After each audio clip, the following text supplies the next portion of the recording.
Kaaba kanilama kanapuro Amen. Ibsa ejannoo gamtaa tajaajiltoota Ortodoks Tawaahidoo.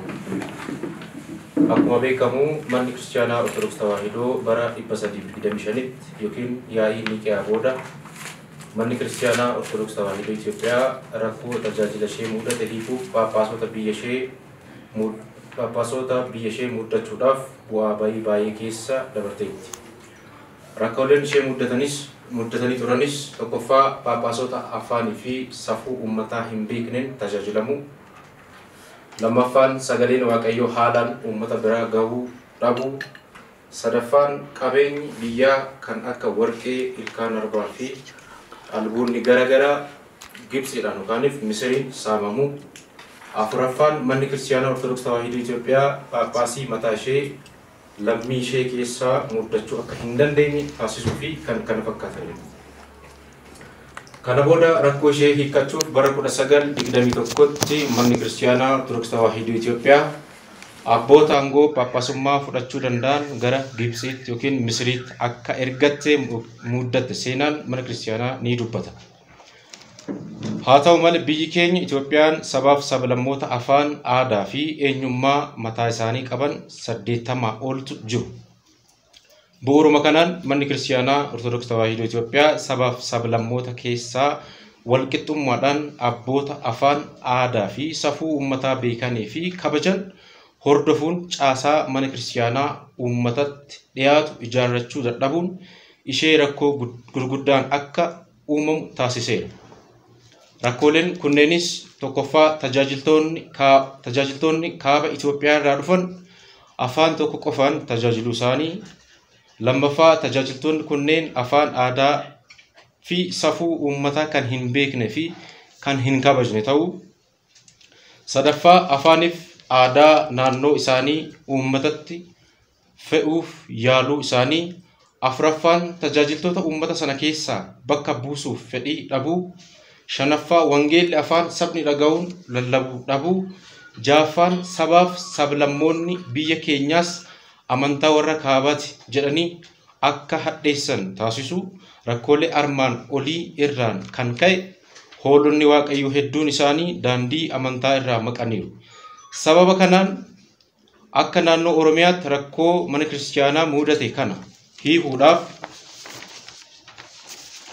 ka'umsa mataa isaaniitiin amantaa kana tikfachuuf barumsa ciccimaa barachuun aangoo diyaaqonummaa irraa hanga Phaaphaasummaatti qaqqabuun dhalattoonni saba keenyaa muraasni aarsaa guddaa kaffaluun hanga ta'e amantaa kana tikfachuu danda'aniiru.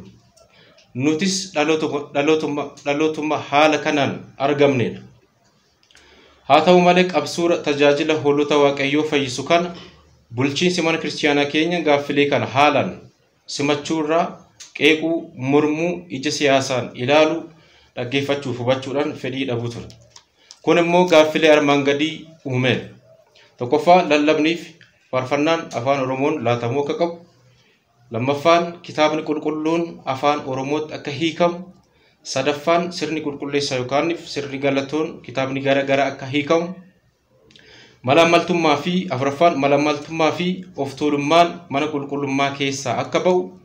Shanaffaan namni kamiyyuu ija tokkoon mana Waaqayyoo keessatti akka ilaalamu. Jaaffaan siyaasni warra kaabaa mana Kiristaanaa keessaa akka ba'u. Torbaffaan olaantummaan saba tokkoo mana qulqullummaa keessaa akka ba'u. Saddeetaffaan bulchiinsi mana Kiristaanaa uummata naannoo sanaa akka kabaju. Saglaffaan caasaan mana Kiristaanaa uummata fakkaatu akka jiraatu yookiin akka qindaa'u. Kurnaffaan saamichi qabeenya mana amantaa akka dhaabbatu. 11ffaan warraaqsi siyaasa mana amantaa dawoo godhate akka dhaabbatuu fi kan kana fakkaatan gaafatamaa akka ture ni beekama. Haa ta'u malee gaaffilee kana hoggantoonni mana Kiristaanaa dubbii huba hin kaafne taasisanii bira darbaniiru.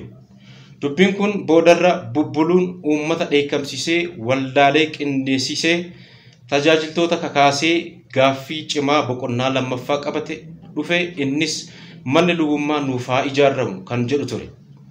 Gaaffii kanaafis bulchiinsi mana kiristaanaa jiru deebii sirrii deebisuu dhiisuu abbootii mana amantaa abaaruun tajaajiltoota aangoo lubummaa jalaa qabuun gaaffii kana xureessuudhaan uummata Oromoo guutuu gaddisiisuun isaa dhugaa addunyaan ifaan argeedha.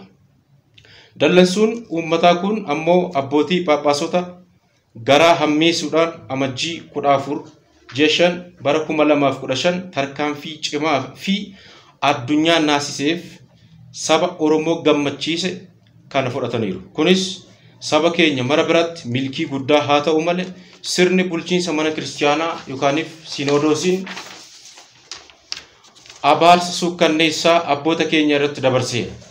Abaarsi kun Phaaphaasota tajaajiltootaaf uummata Oromoo mara biratti fudhatama kan hin arganne ta'uun aangoo daaqonummaa irraa kaasee hanga Phaaphaasummaatti jiru irraa mulquun abboota isaan abaaran guutuu akka isaan Oromiyaa keessa hin sochoone labsuun ni beekama. Haaluma kanaan nutis tajaajiltoonni Ortodoksii Tawaahidoo dhimma kana irratti ibsa ejjennoo armaan gadii kana baasneerra. Tokkoffaa duuka bu'oonni gooftaa kan walitti qaban mana kiristaanaa tokkittitti ni amanna. Lammaffaa abaarsa sinodoosiin mana kiristaanaa Ortodoksii Tawaahidoo Itoophiyaa dabarse hin fudhannu. Sadaffaa finxaaleeyyiin siyaasaa kaabaa leellisan abboota keenyaa fi uummata Oromoo arrabsan hatattamaan akka dhaaban ni akeekkachiifna. Afuraffaan hamma waliigalteen seera qabeessi ta'utti qabeenya manni kiristaanaa qabdu maraaf eegumsi cimaan akka taasifamuuf mootummaa ni gaafanna. Shanaffaan karoora mormii fi okkora naannoo Oromiyaa irratti kaasuudhaaf qaama socho'u kamiyyuu ni mormina. Jaffaan amantoota gidduutti garaagarummaa uumuuf akkasumas okkora hin taane kakaasuun kai du'i ajjis jechuun miidiyaalee dhuunfaatiin warreen labsan akka of qusatan ni akeekkachiifna. Torbaffaan waldaaleen amantaa da'oo godhachuun siyaasa daldalan akka of qusatan ni hubachiifna. Saddeetaffaan uummanniif tajaajiltoonni keenya jirtan hundi tajaajila keessan idilee naamusa kiristaanummaa qabdaniin akka itti fuuftaniif maqaa Waaqayyootiin isin hubachiifna. Saglaffaan abboota keenya warreen sinodoosii Oromiyaa fi sablammootaaf hundeessan waliin ni dhaabbanna hubachiisa.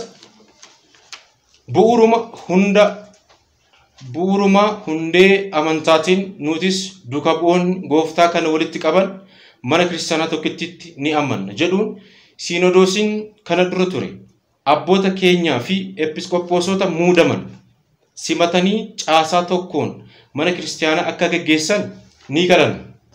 Gamtaa tajaajiltoota Ortodoksii Tawaahidoo amajjii 23 bara 2015 Finfinnee Oromiyaa. Galatoomaa.